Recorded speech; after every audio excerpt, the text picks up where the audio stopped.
Randy, when did you first don a fedora? I want to know. Yeah, I'm 57 years old. And you still got 57 to go, right? 57 to go. That's humor, my friend. Can you hear me? Yep.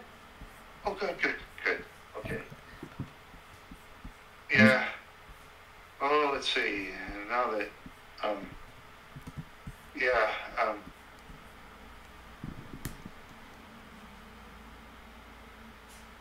okay,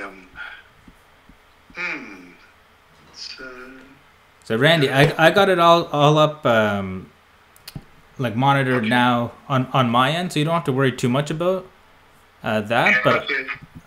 I'll just spread the URL around, and we can get to the meat of the show.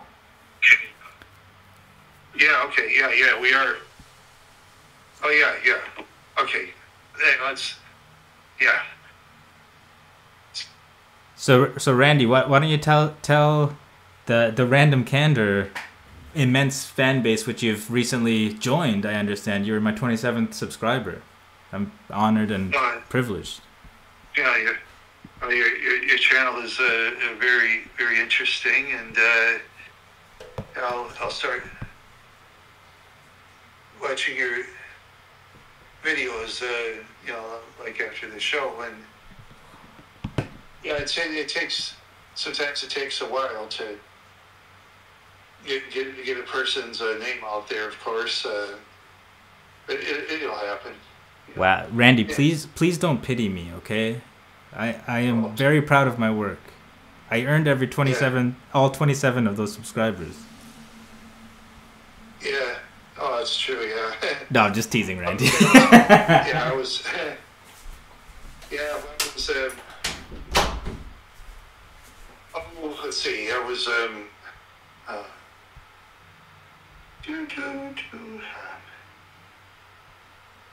English and thinking something, Randy. That's my Tom Van McKeldin imitation, of course. And Tom, sorry, what's this character's name, and when did you first start playing characters as a YouTube entertainer? Are you talking to me, or are you talking to Tom Van McKeldin? I'll talk to you about Tom Van McKeldin. Yeah, okay, sure. Yeah, I just created him, just for the fun of it. I bought a wig at the time at some party shop in Brainerd, Minnesota, and they had that rock wig. They charged, what was it, $12 in clearance. You could actually get it for $8 in the Goodwill. It's like a rock wig, actually. It was supposed to be for a guy with a skinnier head, but I got such a big head. Of course, pretty soon I was to get my hair cut so I could fit that wig on better. Jeez, that means you're a smart guy, right? Exactly. I'm pretty sure that's how it works. Yeah, well, my alter ego, unlike myself, all my alter ego thinks about is women for pleasure, young ladies for fun, and old ladies to use them for their money, my alter ego is like a very greedy guy, and sometime I'm going to have my alter ego, wearing that wig, going to Maple Grove, Minnesota, Yeah, people give me dirty stares in Maple Grove, but I don't really care. Well, I think, Randy, you shouldn't be ageist, though. Older women can be just as much fun as younger women. I tend to prefer them, actually. But that's my alter ego that is doing that. No, I don't use women for money. I don't use anybody for money, see? I created the alter ego out of two guys I once knew. A guy named Tom McMullen and a guy named Steve Hedden. A couple of real scumbags, Tom McMullen was an intelligent scumbag, and Steve Hedden was an idiot scumbag, You literally just combined two names of real people you knew to create the ultimate scumbag? Tom McMullen and Steve Hedden and the Tom Van McKeldin. Jeez. Have they ever reached out to you about defamation? They're both dead. Oh my God, Randy! They're both actually dead, so I just combined them together. And is that a warning to your enemies? Like what happens to people that mess with you, kind of thing? Well, but the thing is, though, it's not exactly defamation because one thing you're dead, and another thing I combined two people into like a name I created myself. You can Google the name Tom McKeldin, and that's the only name out there, which is my creation. Holy. So if we Google the name and they're like, oh, X amount of people in America have this name, it'll be like less than one. Only me. Jeez. And that's only half of you. That's your split personality. Yes, that's the alter ego, yes. That's my alter ego. We have a dark void in the chat, aka Redox. He's a big fan of the channel, big fan of yours, I think. He said he called me a literal who, which I think is kind of coming back to what you were talking about my 27 subscribers. But then he says that you're a celebrated guy and you're just overall more handsome and taller and more muscular than me. What do you have to say about that? I'm not really muscular at all, even though I can walk a long ways. Because every day I walk almost 3 miles. Jeez. So, yeah, well, the only thing is walking on the sidewalks are like tougher on feet than walking on grass and stuff. The trouble is if a person lives in Wadena, Minnesota, for example, and you walk around, you could run into Rottweilers and stuff like that, which I have a couple of times, So I had to watch very carefully because sometimes those dogs that come from the farms, they run away for whatever reasons, I don't know. But one time when I was on my bicycle riding home, I got chased by a Rottweiler, and when I rode to go see, I'll put it this way: I was lucky the Rottweiler was fat, because if that would have been in shape, I would have been caught. Jeez, do you think you could beat up a Rottweiler? You kick it in the head? Yeah, Rottweiler can easily kill a human. They're I think they're the second toughest breed of dogs out there, next to the pit bull. But can a Rottweiler kill a horse? Well, they hurt the horse pretty bad. Yeah. What do you mean? I thought that wouldn't even be a question. The horse can just trample it. Yeah. Well, yes, they can, but still, a dog's bite would hurt really bad, because I see out in Standing Rock. I was watching video of it. Some of the private security people, they sent a German Shepherd after this guy's horse that came from the reservation. Hit the horse, and the horse ran away and stuff, and yeah, I saw that on some videos, Yeah, I guess the fear response to a predator and stuff will overcome the rational size advantage and stuff like that. Yeah, well, that particular video was on, people protesting about having the oil pipeline. Well, that's a different video, of course. No. Yeah, it's a different video. but it's just of course the horse can trample on the dog and kick the dog, but the dog's bite is very strong, though. That's true. Can't take that away from it. What about a zebra? Oh, a zebra is much stronger than a horse, because a zebra, as we know, have bigger hooves and stuff like that, and of course, being from Africa, the zebras have to, put up with lions and alligators, and I don't think hyenas would really mess with them, because the zebras are very big. That's true. So there's a point of diminishing returns with courage. So Randy, I guess what I wanted to ask you a couple of things in general, just to get to know each other a little bit more, Right. So what led you to start uploading on YouTube in the first place?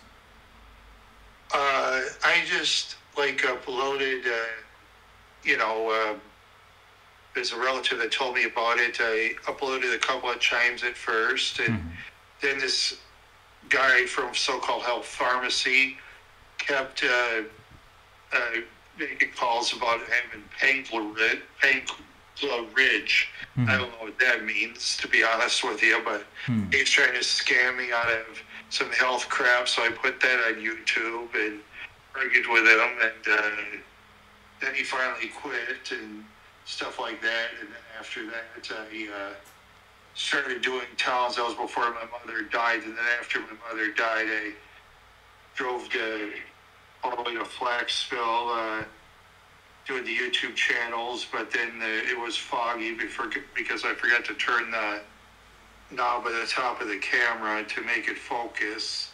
So now it's all blurry and stuff, and that's when my mother was dying of Alzheimer's. I'm so sad I forgot. Jesus, I'm sorry to hear that, man. Yeah, it's just so weird seeing your own mother go from an intelligent woman all the way back to a baby, and then that's it, just so weird. But anyway, then after a while, I had very few subscribers, and I'm not going to give that organization a name of some ex-friends I had. They don't deserve a name, so I'm not going to give it to them. That's good. You can't give them free publicity. You have a platform. Yeah, right. You got to be responsible. Yeah.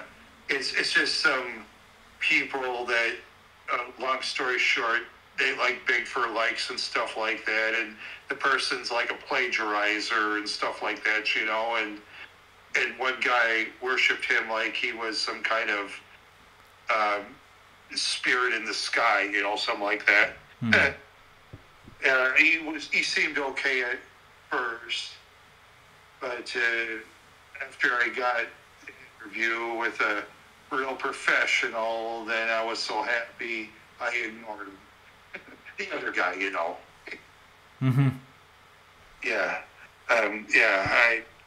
I was so happy that because before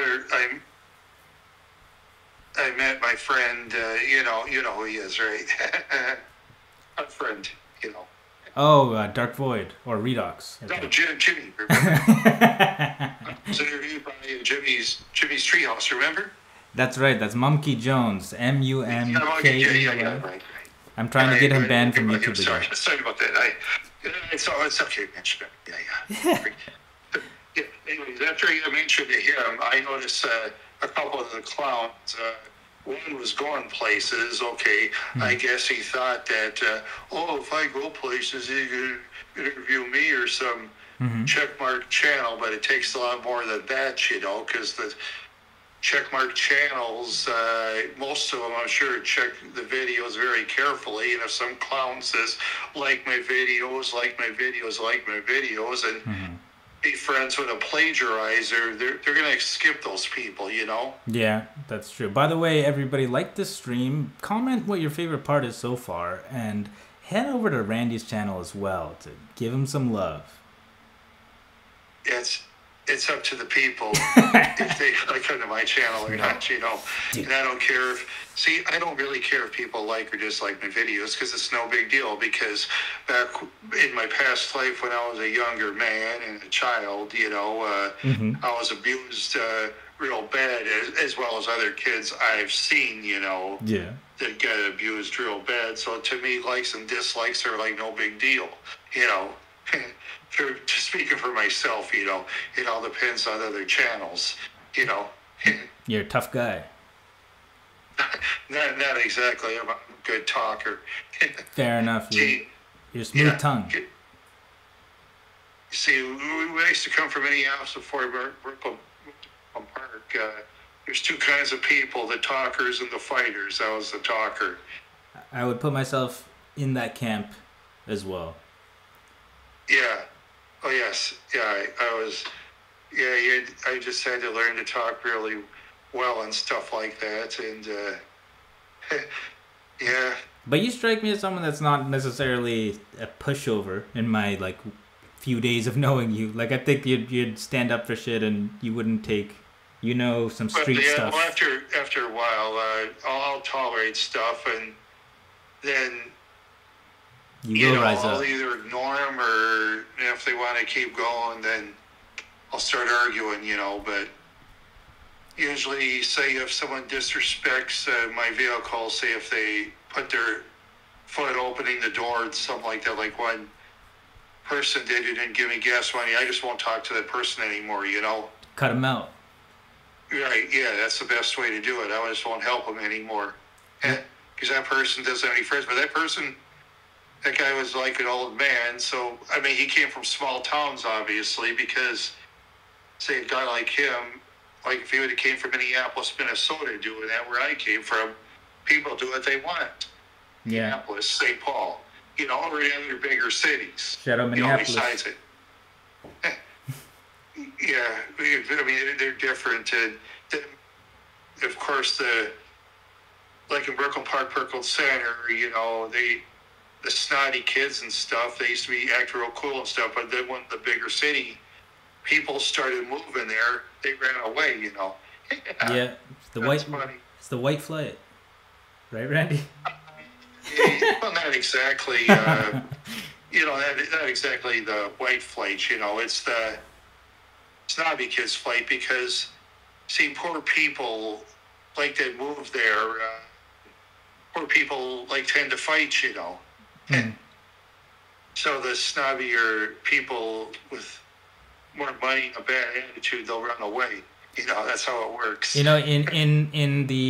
In my devil's advocate role, I guess perhaps there's an element of the rich snobby people being like fake, getting by with just like daddy's money and false promises and no consequences, then got confronted with the real possibility of getting beat up for their snobbery, and then they couldn't hang. That is hang exactly with the gang. true. Yeah, because when I used to go to especially North Unasi, Park Center people, see, if a person didn't wear Levi's or Wranglers, they were an outcast and stuff like that. Even if somebody wore J.C. Penney plain pockets, they were an outcast. Jeez. It was just weird. Yeah. That's a high bar. Somebody wore Levi's, but my dad just bought any kind of pants he wanted to. It wasn't my fault. They go to school, pants, you dig it out of the garbage can or something like that, That's pretty. Yeah, it's just so weird. When you come from Minneapolis, people just wore anything they wanted, practically, as long as the guys didn't wear pink or something, Yeah. Yeah, it was just so weird, for the people I used to meet and stuff like that. We did talk briefly before off the air about Prince, the musician, or I guess the musician formerly alive and also formerly called Prince, is from Minneapolis, and he's kind of like almost the defining figure of Minneapolis. Okay. And your mom has met him or something like that, right? No, my mother hasn't met him, but there's one guy that worked in the temp service with me some years back. He claimed he knew Prince from North High School, and he called him a real stuck-up person who... Shit. Well, that's what he said, but I mean, I wasn't there to verify it, so... That's pretty base of you. You got to check the biases. Yeah, true.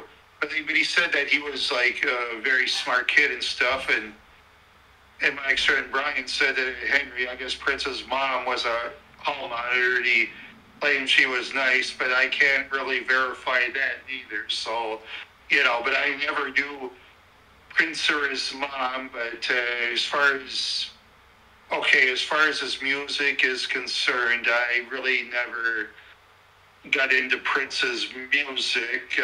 What kind of music do you listen to? What kind of music did I get into? Oh, yeah. Yeah, sure. Okay. Yeah, only from back in the 80s, I used to like stuff like Journey and Tom Petty and Tom Petty and the Heartbreakers. AC/DC, and I like some real old music and the out of style music to most of the other kids, you know. Mm-hmm. I liked a lot of the 60s stuff, a couple of 50s. Would you say that you feel like you were born in the wrong generation? I probably was, yeah. Which generation? The I Beatles? was more like, the 60s. Yeah, probably more good. Yeah, I did like the Beatles stuff, you know. I think John Lennon would have probably sold more than Paul McCartney, but of course Lennon was political, and he said that comment in the 60s that the Beatles were like more popular than Jesus Christ. That's what John Lennon said. I didn't say that. He said it, you know. Quote that. Put that in quotations. Actually, Rubel, since you're editing this podcast, just delete that. No, okay. It's live. Yeah. But, okay, that's fine. I'm sorry. No, but I guess John Lennon was also in a very controversial interracial marriage in the 60s. He married Yoko Ono, and at least I'll give him credit. He married her for her intelligence, you know. Well, we can just leave it at that. That was very rude, Randy. Commenting about Yoko Ono's appearance like that. I mean, she isn't. She isn't a supermodel. I've dated much uglier women than Yoko Ono myself. Yeah, to be honest with you. I think ugly women are where it's at. I think ugly women are a status symbol in the modern times. Yeah, right. You're not a slave to the perceptions. I'm just saying. No. When it comes to ladies and race, I'm no bigot. I mean, if ladies from any race on earth is pretty and I get to know her and stuff, and I date her. It doesn't matter which country on planet Earth. I don't care where it is. As long as she isn't related to some member of a motorcycle club or street gang or something, then I'd say, whoa, Yeah.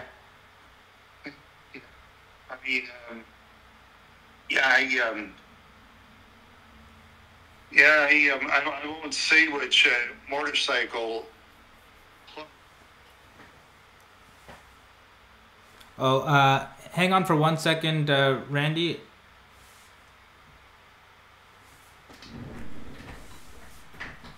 Hello?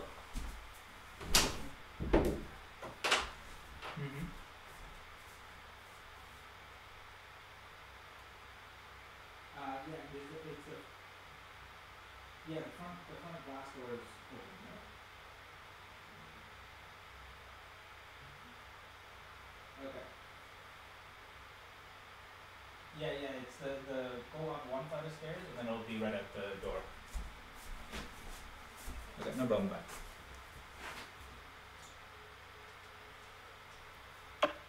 Hey, sorry about that, Randy. I just got a call from the delivery. Okay. I'm gonna take a quick 2-minute break whenever they knock, or 1 minute break kind of thing. But okay, yeah. Just erase that part. We can start that one over. Yeah. How's forgive me, but what were you talking about? Okay, I was talking about I met some motorcycle club one time. I mentioned that, right? Yeah, you mentioned that one, and yeah, but I won't say which name though. But I'll just say there's 4 major ones, right? Yeah. Okay, 4 major ones in the United States. Mm-hmm. I can name them. They don't care if I just name them. Yeah, they don't. Okay. I don't want you to get in trouble. I doubt you will. But. No. If I name the 4 major ones, they won't get in trouble. That's what I've heard on the news. Okay, that's what I've heard. That's true. There's the Hells Angels. There's the Outlaws. There's the Banditos, and there's the Pagans. That's the 4 major ones. Yeah, that's what I've, read and stuff, Sorry, Randy, I'm just gonna step up for 1 minute. I'll be right back, okay? Okay.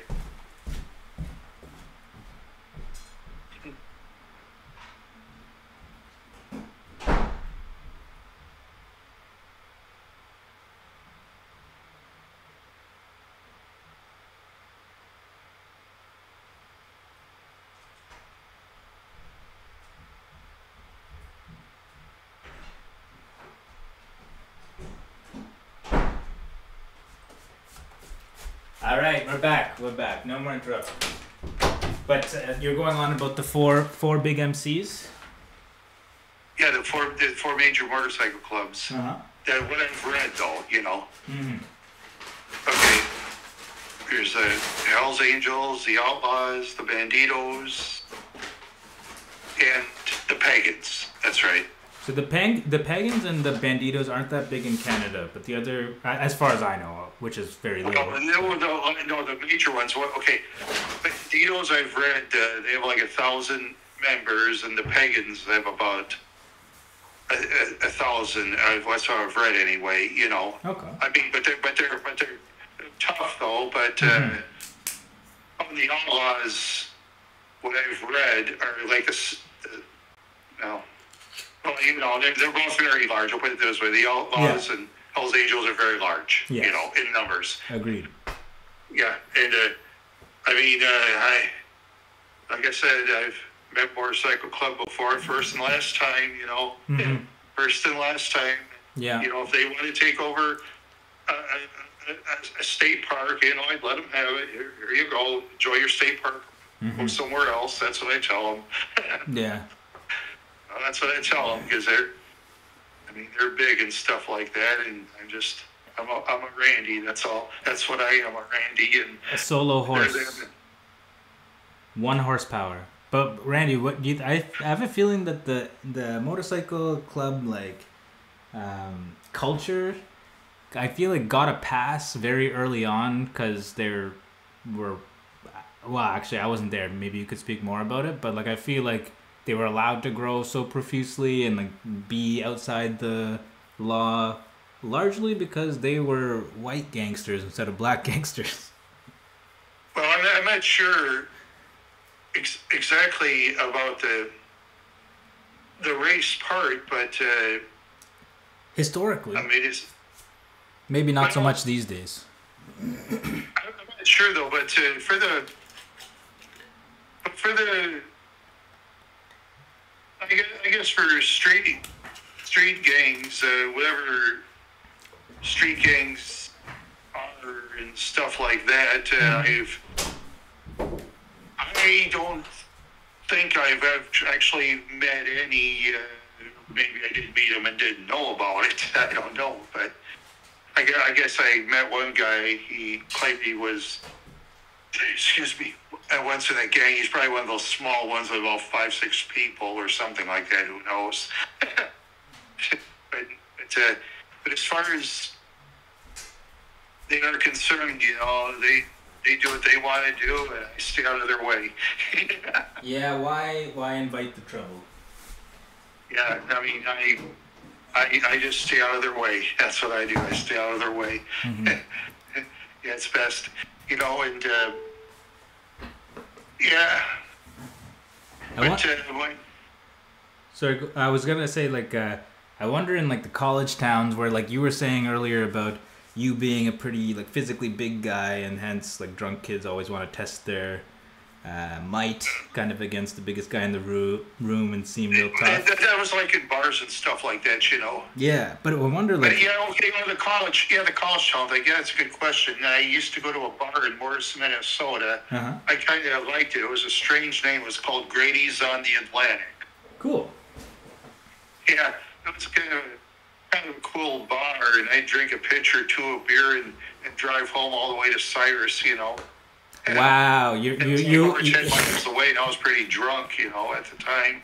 Randy, you literally are wild. Why are you so hesitant about quoting the Beatles saying that they're bigger than Jesus, but you have no problem saying I drove 10 hours Lennon wasted? Said that at one time in the '60s. He said the Beatles are so big that they're bigger than Jesus Christ, and there was a backlash on that, and people were taking the steamroller over records and stuff like that. Yeah, and nowadays Kanye's saying he literally is Jesus, and I still love him. Yeah, well, it's different now because people do a lot more provocative things nowadays in the music world than they did back then, Hey, Prince was no slouch, though. Let's see. It all depends on the individual. Prince had a lot of hits, so that's for sure, yes. That's true. He's a sex symbol. Red Corvette. I know that one. What about Kiss? Kiss is his big one. Or Purple Rain? Yeah, Purple Rain. Yes. Mm-hmm. That's another big one. Yeah. He's 5'2", and he's like vaguely almost transgender looking, feminine kind of pretty guy. But he did date. I think he dated married women. I don't think he was into men at all. Not as I know of, no. That's true, but at the same time, like as a pop star in that vein, what's his name? David Bowie too, like that kind of androgynous look. David Bowie was a different style singer. He David Bowie would go from one extreme to another, Yeah, album to album, right? Or station to station, no pun intended. Yes, I guess something like that. Yeah, I can always Google search. Actually, I should have done that. I'm not a very fast typer, but okay. It goes Ziggy Stardust. Yeah. Okay. He had one called Space Oddity that was big. That one song, Fame, I guess that was fair, but yeah. Then he got into the hard rock world too, and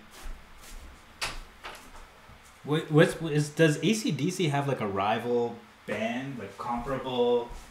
Oh yeah, they had a lot of rival bands in the metal world, yeah. Mm-hmm. For me, first Bon Scott, when he was head singer of the AC/DC, he drank he died from choking in his own vomit, and then he was replaced by Brian Johnson, and Brian Johnson sang for years until he blew out his voice, and then they had Axl Rose. What the hell? On tour? On AC/DC, the lead singer, Axl Rose. Wait, but was that just for like a tour or something, or was that actually Yes, it was for the tour, yes. Oh, okay. He was a hired hand, yeah. Ah, okay. Yeah, he's like a hired, he's not going to get any money for, selling music through, let's see, what do you call that, iPads, or what do you call that? Streaming, yeah. Royalties? He's not going to make any money streaming and stuff, no. Because the rest of the bands of AC/DC would be making money on that. He would because, they had to pay him a lot of money. Yeah, no doubt about it. Mm-hmm. He isn't going to settle, say, royalties. $3,000 a month. He'd laugh at him, Yeah. Yeah. He'd settle for a lot of money, but he wouldn't get any, because on his band Guns N' Roses, he already gets residues and stuff like that, so he's pretty well set. That's right. Those residuals keep him. Residuals. Yes. Well, General in the chat is saying that everyone knew that Axl Rose sang for AC/DC. That's pretty embarrassing on my part. I'm sorry for making you fraternize with plebeians. Yeah, Randy. Yeah, he did sing for it briefly. Yeah.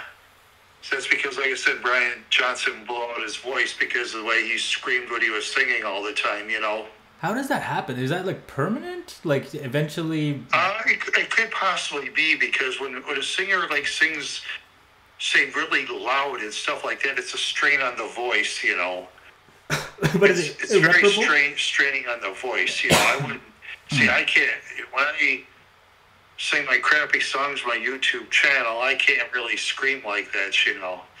You have to conserve your voice for the streaming career. Yeah, I just like to sing soft songs. I can't play the guitar worth crap, but I just We should jam one day. I just figure out what to sing in this thing. I just write down. You know, I don't copy from other singers because I don't want to be a plagiarizer. You know. You're an original.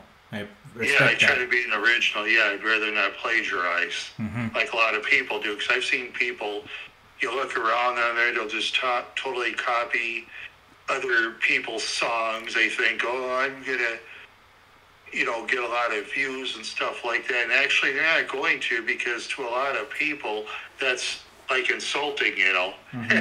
I think that's also an important kind of concept. I think, especially for young people, like getting to that teenage, early 20s age, whenever they're thinking like, okay, I have to emulate what's been successful for other people, and often it actually is worthwhile, and it's True, in that way, sure. in terms of success, but at the same time, it is kind of selling out and compromising your own specific artistic vision. Right. But now with YouTube's new policy of getting 1,000 subs and so many watch hours, and now you have a two-thing system. They're making it more difficult for us and channels to make money. You know, because for me, say if I reached 1,000, you know, I'd have to have like 700-800 views a day, which I probably won't. I mean, I don't really care, you know, but I mean, you know, some people, they just get sad and quit. I've known some YouTube channels that I've liked that totally quit, and it's kind of sad, you know, because I like some of those smaller YouTube channels, you know. Yeah, they had the quality even if they didn't have the views. Right, you know. And if you, and say, like, how many years into YouTube are you now? I've done it since 2012, so let's see, when did I start posting? I'll take a check. Almost 10 years, eh? Yeah, it says like 9 years, yeah. Oh, okay. And then you just got that shout out from big YouTuber Simeon Jimmy this year. Yeah. So think about how many other channels may have gotten similar looks if they stuck with it. By the way, Randy, I do want to mention Cake Jerry was in the chat. He said he loves Randy the Wild Horse. Oh yeah, thank you very much. Sorry, I forgot to say something. Sorry about that. No problem. Okay, I apologize for being so forgetful. No, don't be forgetful at all. Did you lose the train of thought? Sometimes I do, yeah. No sweat. You know, we were talking about the originality and like quitting YouTube early, and you liked a lot of those channels earlier. Yeah. And but they weren't getting many views, and they just stopped. It is hard whenever you're not getting yeah. They stopped because they changed their rules on that stuff to make it harder for the independents. Because when a person, let's see, for example,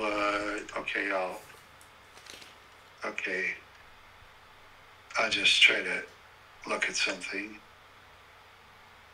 Oops, stop. Okay. See, if you look at recommended channels on the right side, almost all of them. There's mine. Random Candor live streaming right now. It's funny, it doesn't even show on. You know. They're afraid. They're afraid of my reach with my 27 subscribers. That's why they're suppressing my views. Yeah. Hey. Yeah, YouTube, you're so strange. Maybe that YouTube lady needs Tom Van McKeldin to talk to her or something. Yeah, to coax her out of her demure facade, right, and get access to the wild Susan. Yeah. Maybe Tom Van McKeldin could make her feel better or something. I don't know. Maybe he does. He does. I think just from what I've seen recently of his look, he has quite the little tickler mustache. So maybe that could give her some positive feelings. Yeah. Oh yeah. Oh yeah. He never wears the mustache. I shave it off. Oh, so he did have a mustache once. I forgot to shave it off. I forgot to shave it off. I don't know. That's okay. That's not a continuity break. He was going through something. He needed to express himself. Yeah. Well. Yeah. I'm trying to. And we have General in the chat that was actually asking you specifically if you've ever listened or appreciated the music of the band Weezer. I never heard of it. It's a good 90s. Is that a modern band or is that? It's not. Back? It's a 90s rock band that has continued to modern times, but it's. You know the guy with the glasses? He had Buddy Holly. He had Say It Ain't So. They had. I'm trying to think of Beverly Hills. Beverly Hills, that's where you want to be. Gimme. Oh yeah. Okay. There we go. But not a big fan, I guess. Okay, I googled that. Yeah, it was signed to Geffen Records. Interesting. Geffen's a big record company. It's true. They also signed Blink-182. Have you ever listened to them? No, unless I did and forgot. It's like What's My Age Again? All the Small Things. It was in the 90s. Oh, wow. Yeah, I don't know. Maybe it's just weird. Sometimes some of these bands are big and maybe I didn't hear it on the radio or something. Excuse me. Yeah, because I didn't have internet until I was living with my mother and father, like in 2003. So that'd be, oh man, it'd be a little over 10 years after the internet was invented. Gee, that's a good point, actually, Randy, that you bring that up. How has the pre-internet affected society from your point of view? Oh, for the internet? Well, for the internet,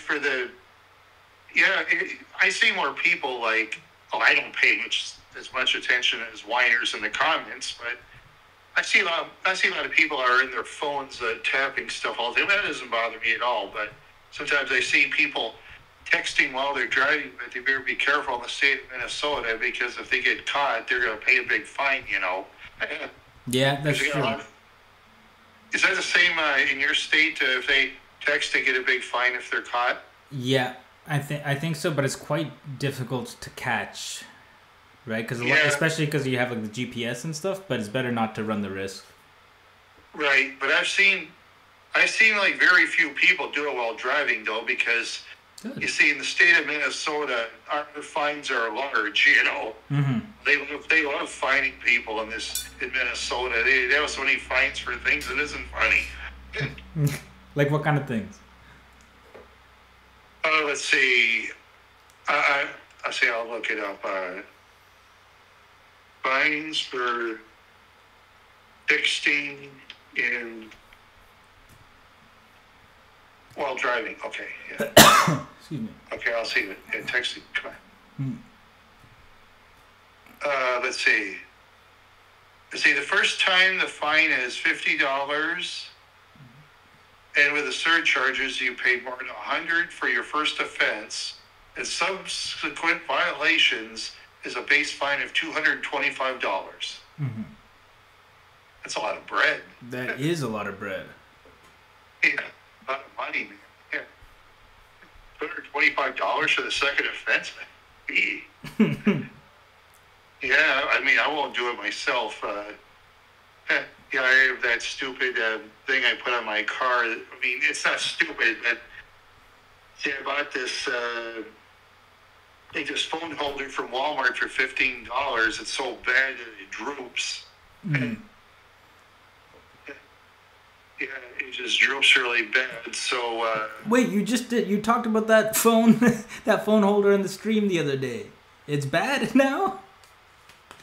no, the phone holder that holds against my Oh, the no, car. In it's the a different car. phone holder from home. I bought for $4. Wow. Straight up one. That one's fine, but Randy yeah. has multiple phone holders? Yeah, it's fine. That Gee, one's fine, but you made but of I had money. a phone holder to my car. I hooked it up to the window, Yeah. and yeah, so that way when somebody calls, I can swipe it once because they let you swipe your phone once when somebody calls. That's as far as you can go, is to touch it on the phone thing and swipe it with the hand. Oh, one time that's the limit of like what you're allowed to do with your phone, I guess. while you're driving. Yeah, is one hand swipe. And that's it. Interesting. I assume they have to do that for like GPS and stuff, but I didn't know they formalized the rules like that. Yeah, for phones. Yeah, that's for the state of Minnesota. It depends on the states, though, because every state in the United States, as you and I know, have different laws for practically everything. Yeah, like, for example, for seatbelt laws, New Hampshire is the only state where a person doesn't have to, like, wear their seatbelt at all. And for some states, it's like for a second offense. In Minnesota, you better wear it or they catch you and fine you bad. Yeah, that is true. Yeah.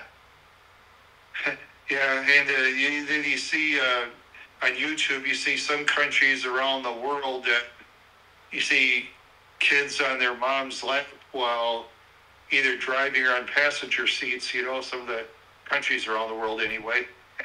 Yeah, that is true. There's lots of dangerous driving practices. But would you say that you recommend rather than using your phone and texting while you're driving, doing all this distracted stuff, to instead drink 2 pitchers and drive for 10 hours? I didn't drive for 10 hours while drinking 2 pitchers. I drove 10 miles. Oh, okay. I'm sorry. I'm a metric system guy. Driving 10 hours while drunk, a person could sleep. Well, you're only drunk for the first 5 hours, right? Well, probably something like that. But once a person is usually drunk, they get tired faster and sleep it off. That's true. I'm speaking for all people, but Don't drink and drive, guys. Yeah, it's bad. But I just really prefer not to. Speaking for myself, I prefer not to drink at all because it just kills the brain cells and stuff like that. Mm-hmm. Did you ever have, I guess besides the driving, did you ever have any issues with drinking in the past? Yes, I drank myself so bad. One time I went to the hospital and I guess I swallowed a bottle of pills too and stuff like that. Yeah, and it's just so weird. And after a while, I quit because I really didn't have any friends while drinking, and the friends I did have, all they did was stick their hand out and want everything. So I decided to live the sober life, basically, and I did on my YouTube channel try some kinky cocktails, and I think they're okay for cheap stuff, but ever since I have my sleep thing, I totally quit that stuff now, Nice. Good for you, man. That's a huge... Yeah, well, huge I just wish I would have never done it in the first place, but I grew up around my father liking to go to the bars and all that stuff and drinking beer at home. So, that influenced me, I guess, when I was a younger guy. In my like very kind of limited experience, like it seems like people that have like heavy alcohol use in their parents or like alcoholism in their parents, especially with people like that have suffered abuse, it's kind of either polarizing. It's like either you also gravitate towards that to cope, or you like swear off it forever and you're really jaded on the whole concept of drinking because you've seen the evils. Well, it's just like I said, I just like quit because I don't like going to bars. I just got sick of meeting people. All they did was stick their hand all the time, either wanted to drink or have money and stuff like that. Oh, I could drink alone at home, but then after a while, when I kind of quit, I just, for myself, I prefer to like be sober and stuff like that, you know. Mm-hmm. And plus, people who drink, it seems like they like cheat on their, you know, their girlfriends or boyfriends or spouses or who, you know, whatever human beings they date, you know. Mm-hmm.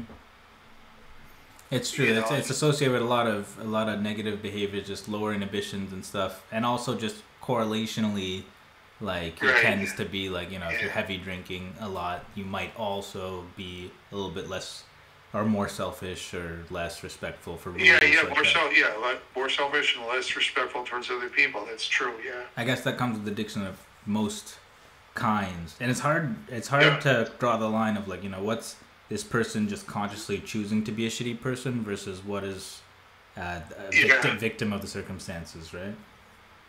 Yeah, I mean, I've met so many bad people in life that I can't count, but now I'll just totally stay away from them, you know.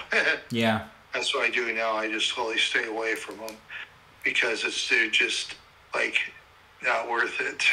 Have you ever like met people earlier in life where you were kind of thinking like, you know, I don't really get along with this person, I don't like them, blah blah blah, and then later in life looked back and was like, hey, you know what, that person actually had the right idea, they were right about a lot of the stuff and I was just too naive at the time to buy in?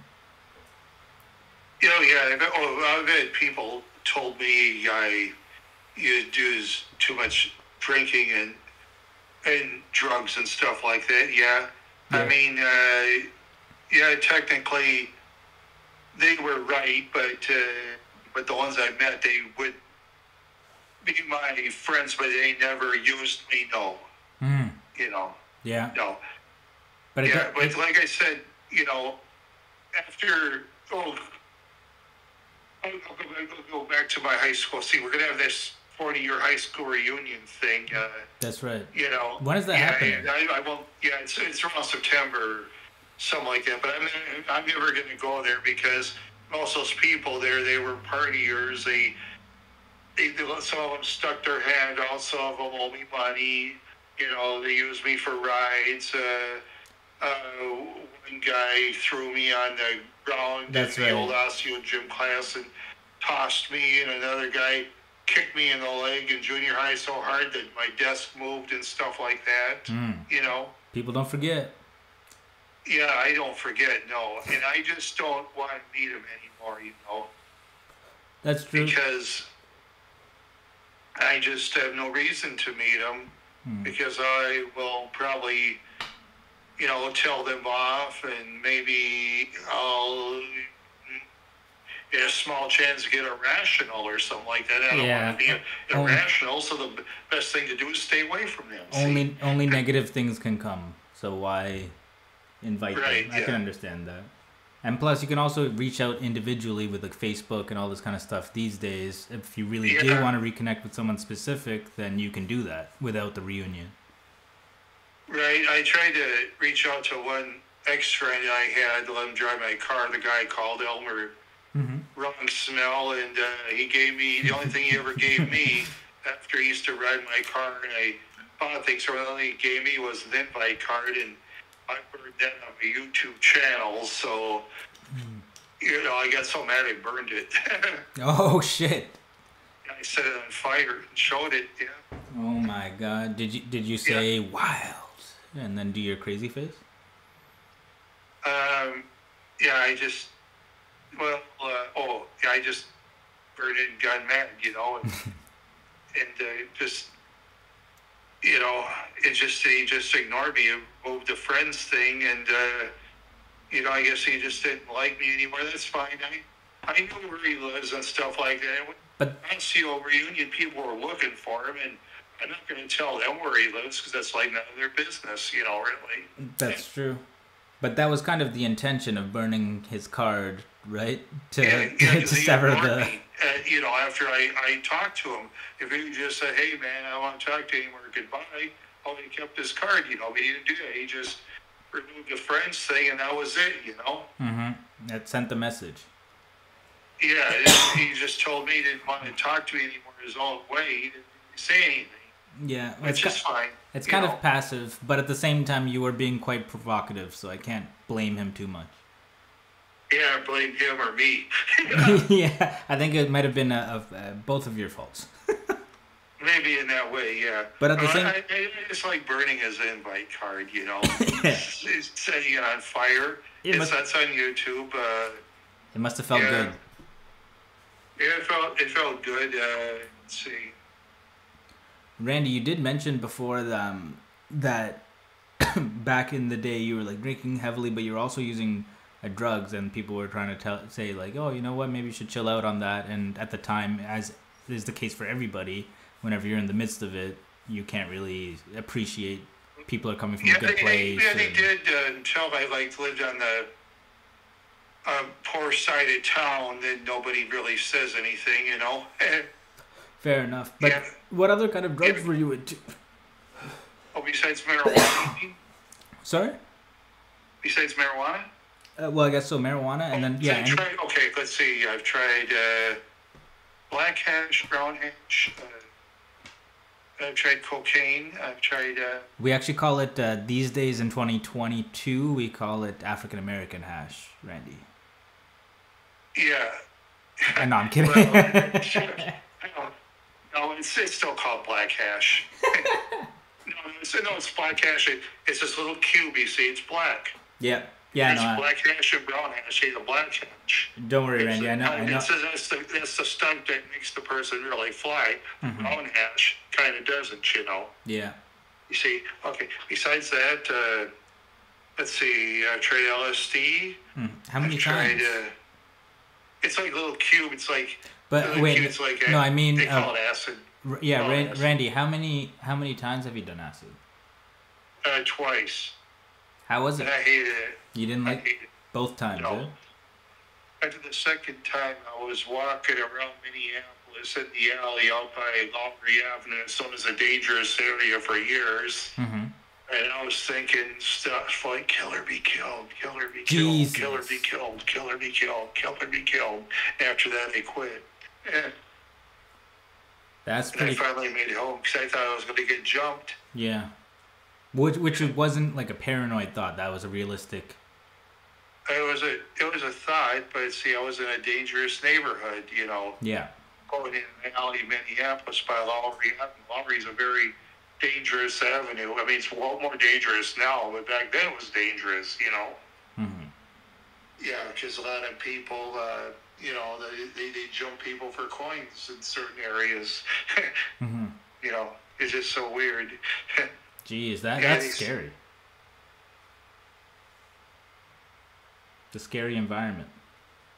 Yes, it is very scary, but I guess getting back to what I was talking about before, you did the acid twice. Both times it was like kind of anxiety and like putting you on. The first time I was just sitting at home and I kind of, I didn't like it. I tried the second time. I really hated it, so I quit that stuff, and as far as coke was concerned, at the time, I really liked it. I got it from some guys from downtown Minneapolis in an alley, and they called it cane. They needed money, like for $5. He had me put it on my tongue, and he said, "Is your tongue going numb?" I said, "Yeah, see, cane is good, bro. Cane is good, cane is good, man, cane is good."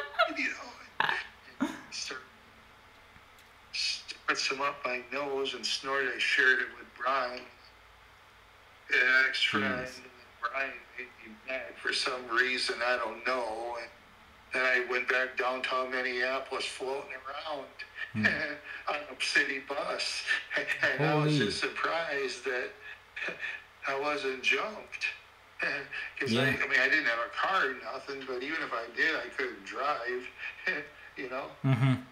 That's true. Yeah, yeah. That stuff's garbage. I mean, it's my own fault for doing that kind of stuff, you know? But did you like It's it? just, at the time I did like it, but no, I didn't. See, the first time I was looking around, I asked all my connections, hey man, you know I can get some stuff, like some of that Coke, and they all said, no man. Oh yeah, I don't know where to you get liked I it. don't know. You liked it. It sounds like. At the time I didn't. No, I won't do it now because that'll destroy your brain. Yeah. It'll destroy your emotions. It'll destroy your looks and stuff like that, you know. I'm just glad I never found it. No, I won't do it now. Hell no. Because now, since I have this, you know, it's just that, you know, I was very depressed at the time. Everybody used to put me down, and I started to believe it, which is wrong, you know. Yeah. And I just hope with the younger people out there that ever thinking of trying to commit suicide, I hope they don't do it, you know. Yeah. There was a great quote actually from our mutual friend Simeon Jimmy, who talked about there's an episode of some show called BoJack Horseman that's titled "The View from Halfway Down," and he expanded on it as that's a common, I guess, euphemism for the regret people feel in the act of committing suicide. Like if you jump off a bridge or something, the view from halfway down is whenever you have the initial release, you've made the commitment to end your life, you've taken the steps, it's inevitable, but then you start to think about like, oh wait, fuck, like do I regret this? What the hell? Like there's no more life after this? Fuck. So it's actually quite poignant. Well, I didn't really.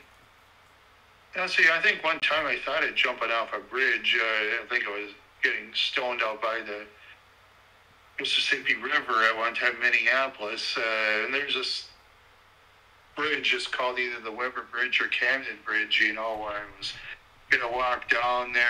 I think people were putting me. I don't know what they were saying exactly. They were putting me down. I don't know, but I was gonna go to the bridge and try to jump, and then I was dragged back again, and then after that, I didn't feel like jumping off a bridge. So, jeez, at the time, though, I mean, it wasn't the sea. It was by the Mississippi River, you know. Was that a common spot?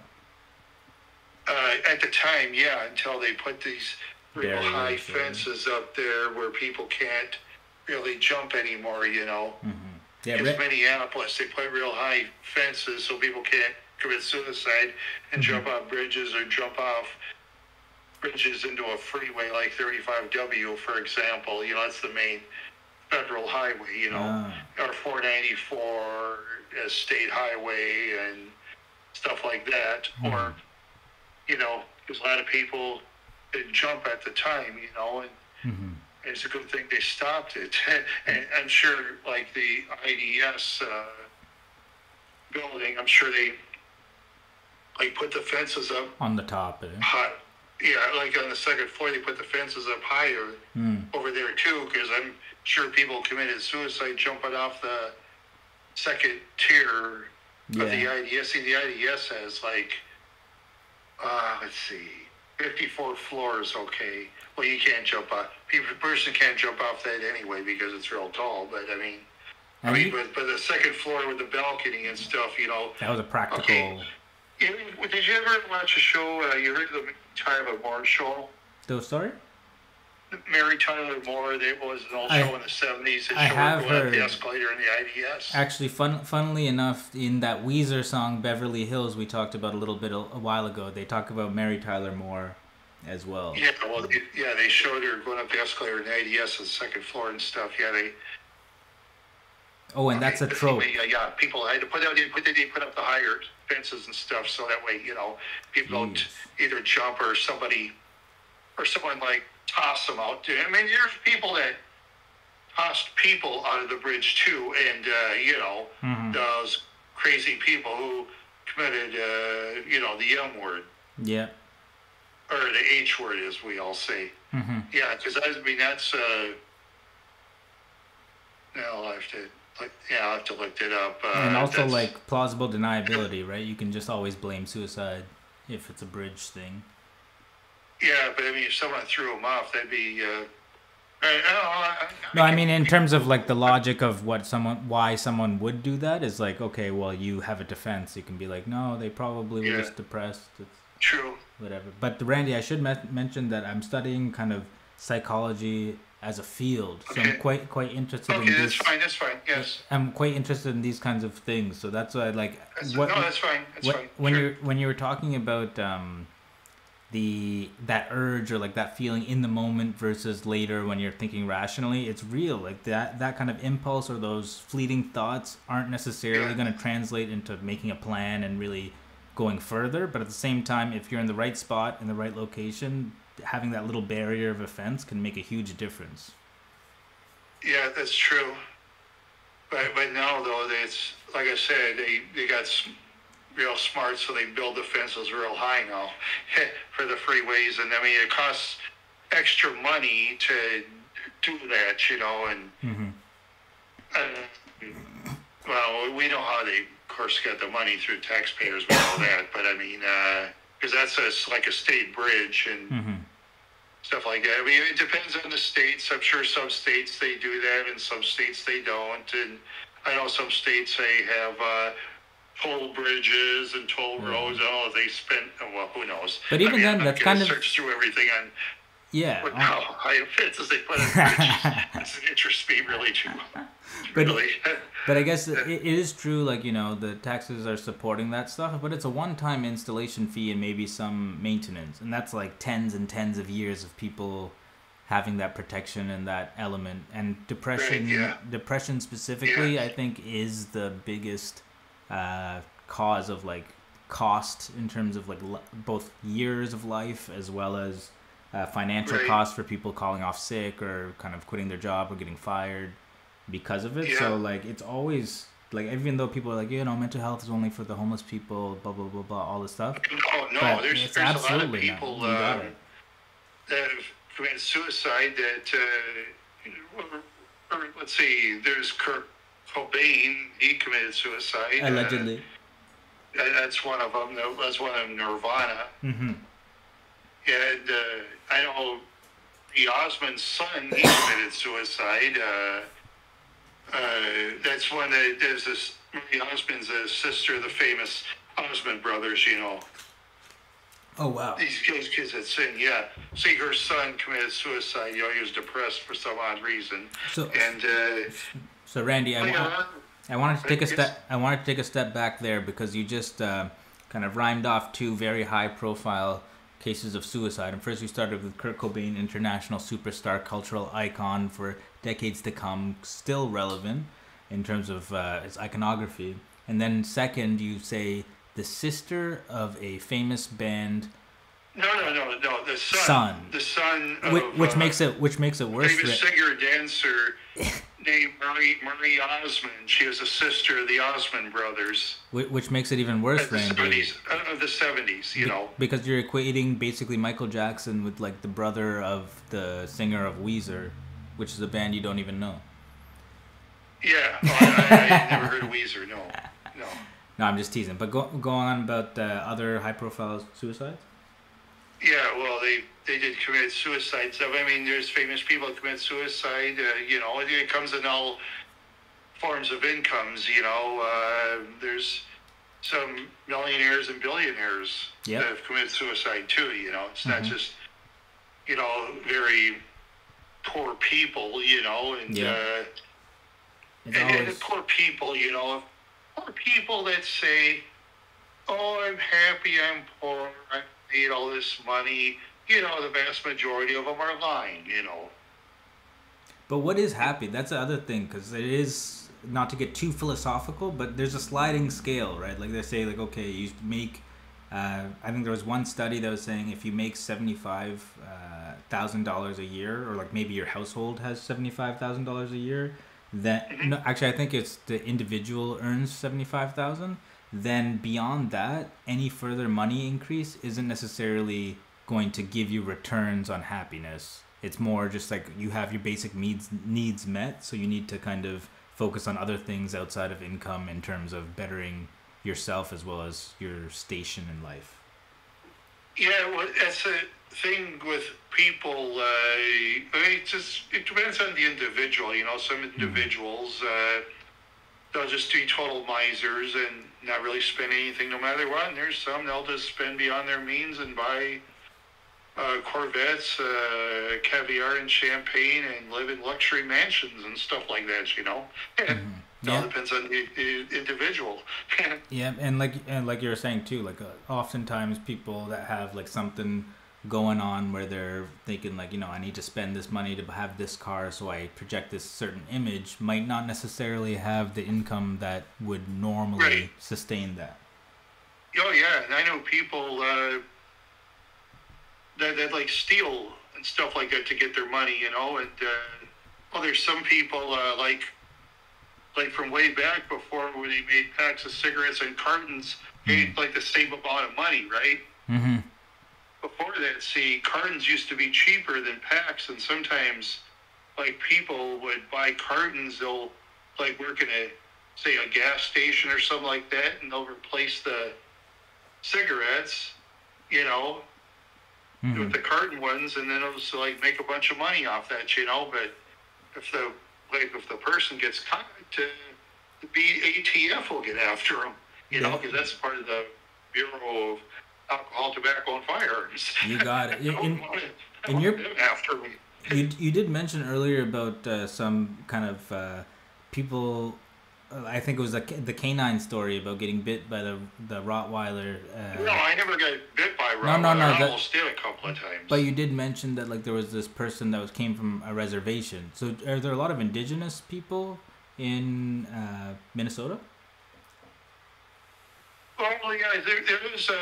Oh yes, there's reservations in Minnesota and North Dakota, obviously too. You know, with there's a Standing Rock.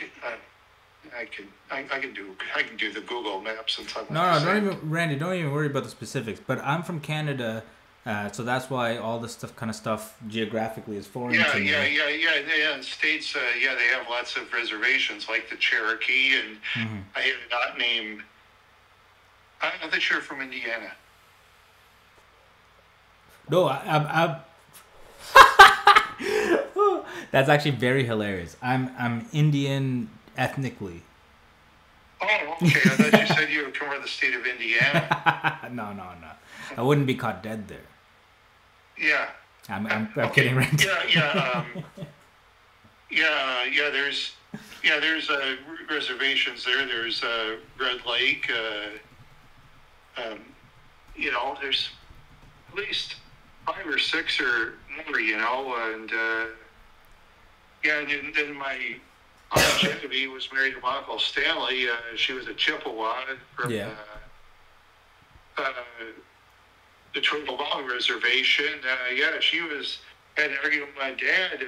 One time my dad was yelling at me for there was a bunch of kids threw firecrackers by the house and stuff like that. My dad was blaming me for it, which wasn't my fault. I was sitting in the kitchen. Yeah. Jamie told him that, say, you want to go live out in Turtle Mountain? There's a couple places for sale. She says, yeah, at least the cops in Brooklyn Park. She says, they'll help you. She says, out in Turtle Mountain, if you ask the cops for help there, they'll just say, mind your own business and stop being a crybaby, you know? Jesus, yeah, that's a real sad truth about things that are hopefully getting better with this attention for like equality and stuff these days. But I know. But you see, they are okay. What she called them at the reservation, she called them worthless government Indian cops. That's what she said. See, she said that's what she said. You know. Yeah. She said too that. They don't help us, but if the government wants them to crack our heads, they'll crack our heads in a split second. That's what she said. Mm-hmm. You know, that's her quote. I wasn't there to verify. Yeah, you know. Susan, don't ban Randy, please. He'll arrange a visit by his good friend and woman pleaser, Van Out. Yeah, that's what Genevieve said. You know, I can't verify what she said. You know. Mm-hmm. because that's what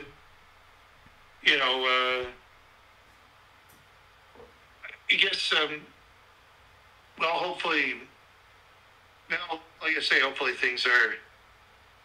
I know things are better now for lots of like mentally disabled people, which I'm. That's true.